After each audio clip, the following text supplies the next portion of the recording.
Petitioner number 1 YSR Congress Party, petitioner number 2 Abdul Hafeez Khan. సుప్రీంకోర్టులో case వేసినాం. ఈరోజు లిస్టెడ్ ఉంది మా కేసు. ఈరోజు నంబర్ 36 నంబర్ పైన లిస్టెడ్ ఉంది. అందరికీ నమస్కారం, అస్సలాం అలైకుం. ఈరోజు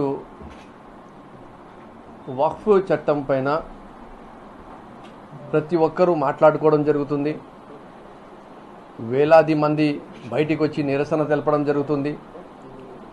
నెల్లూరులో ఉండని, కడపలో ఉండని, అనంతపూర్లో ఉండని, మరియు నర్సరావుపేటలో ఉండని, నంద్యాలలో ఉండని, ప్రతి ఒక్క నగరంలో కూడా ఈరోజు వేలాది మంది ముస్లిం సోదరులు వక్ఫ్ చట్టం పైన వ్యతిరేకంగా నిరసన తెలుపుతున్నారు.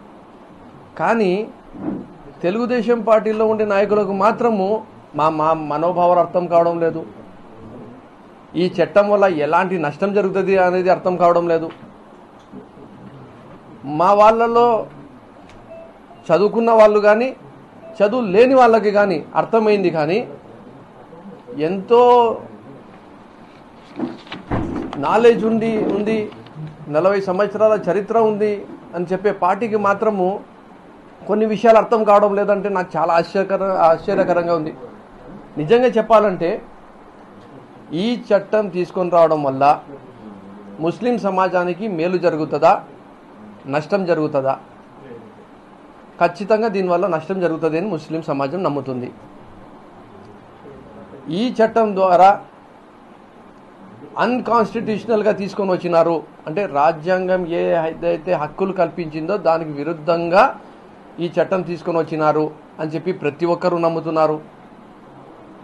ఈ చట్టం వల్ల గత 500 సంవత్సరాల నుంచి మసీదులు ఉండని, ఖబ్రస్థాన్లు ఉండని, దర్గాలు ఉండని, ఈద్గాస్ ఉండని, ఆర్ఫనేజెస్ ఉండని, ఏవైతే అక్కడ నడుస్తున్నాయో వాళ్ళందరూ కూడా ఈరోజు 500 సంవత్సరాల క్రితం స్టార్ట్ అయినవి అన్ని ప్రాపర్టీస్ పేపర్లు ఇప్పుడు పోర్టల్లో ఎక్కాల్సిన పరిస్థితి ఉందా లేదా?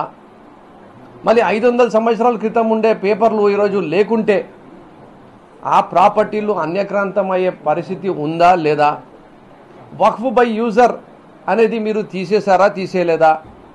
ఆ వక్ఫ్ బై యూజర్ని ఎవరు దానిని నిర్ధారిస్తారంటే ఆ హక్కు తీసుకుని పోయి మీరు కలెక్టర్ చేతిలో పెట్టినారా లేదా?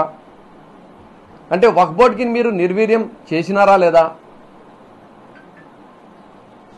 మరి ఈరోజు చెప్పాలంటే దీని అన్నిటి వల్ల ముస్లిం సమాజం వెనుకబడిన సమాజం. ముస్లిం సమాజంలో ఉద్యోగాలు లేవు, విద్య లేదు, సరిగ్గా వాళ్ళకు వైద్యం అందడం లేదు, వాళ్ళు ఎంతో బీద పరిస్థితుల్లో బతుకుతున్నారు.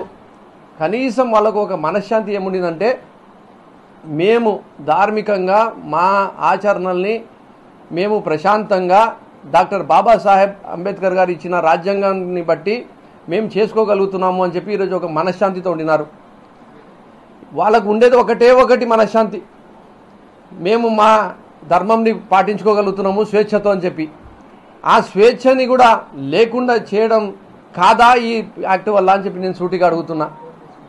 ఈరోజు ఢిల్లీ నుంచి గల్లీ వరకు, కాశ్మీర్ నుంచి కన్యాకుమారి వరకు ప్రతి ఒక్క వక్ఫ్ ఆస్తి లిటిగేషన్లో పోయే పరిస్థితి ఉందా లేదా అని చెప్పి నేను సూటిగా అడుగుతున్నా మా తెలుగుదేశం నాయకులకు, సోదరులకు. అరే ఇంతమంది లబోదిబో కొట్టుకుంటున్నారు స్వామి. 232 మంది ఎంపీలు వ్యతిరేకంగా ఓటు వేసినారు. జేపీసీలో ప్రతి ఒక్క ప్రతిపక్ష పార్టీ వ్యతిరేకంగా చెప్పింది. ముస్లిం సమాజంలో ఉండే ఆల్ ఇండియా ముస్లిం పర్సనల్ లా బోర్డు ఉండని, జమాత్ ఇస్లామీ ఉండని, జమీయతే ఉలమా ఉండని, అహ్లే హదీస్ ఉండని, సున్నతుల్ జమాత్ ఉండని, తబ్లీగీ జమాత్ ఉండని, ఎవరికి అడిగినా ఒకటే మాట చెప్తున్నారు, ఇది రాజ్యాంగానికి వ్యతిరేకంగా ఉంది, మాకు ఈ చట్టం వద్దు, దీనివల్ల నష్టం జరుగుతుంది, దీనివల్ల ఎన్నో ఇబ్బందులకి గురి అవుతాము, ఎన్నో లీగల్ కేసెస్ అయిపోతాయి, అలాగే హిందూ ముస్లిం అని గొడవలు కూడా సృష్టించే వాతావరణంకి వస్తుంది. దీంట్లో ఏదైతే సోదర భావం ఉందో, ఏదైతే ఐక్యత ఉందో అది పోయే పరిస్థితులు వస్తాయి అని వాళ్ళు చెప్తుంటే తెలుగుదేశం పార్టీ నాయకులకు అర్థం కావడం లేదు. దాదాపు 20 నుంచి 30 మంది ముస్లిం ఎంపీలు ఉంటారు పార్లమెంట్లో.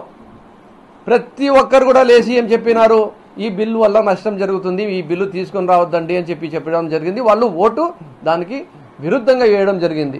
కానీ తెలుగుదేశం పార్టీ నాయకులకు మాత్రం అర్థం కావట్లేదు. బీజేపీ ఏమి చెప్తే అదే మీరు చేస్తున్నారు. మీరు ఏం చేశారయ్యా? లోక్సభలో ఓటేశారా లేదా? రాజ్యసభలో ఓటేశారా లేదా? తెలుగుదేశం పార్టీ సూటిగా అడుగుతున్నా.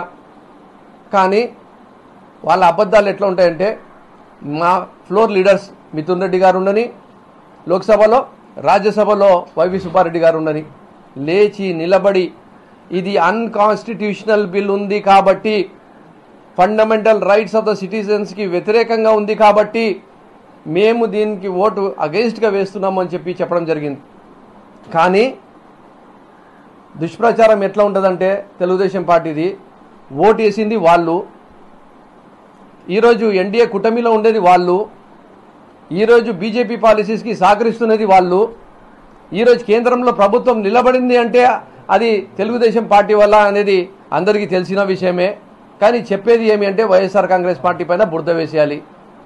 అరే బాస్, అట్లీస్ట్ మా దగ్గర గట్స్ ఉన్నాయి, మేము ఒక స్టాండ్ తీసుకున్నాము. ఎస్, మేము ముస్లిం సమాజానికి అన్కాన్స్టిట్యూషనల్ బిల్లు ఉంది, వాళ్ళ ఫండమెంటల్ రైట్స్ని వాళ్ళు అనగదొక్కే విధంగా ఇది ఉంది కాబట్టి మేము వాళ్ళని సపోర్ట్ చేస్తున్నామని చెప్పి ఎస్ మేము ఒక స్టాండ్ తీసుకున్నాము. ఒక్క స్టాండ్ మీరు క్లారిటీగా తీసుకోండి.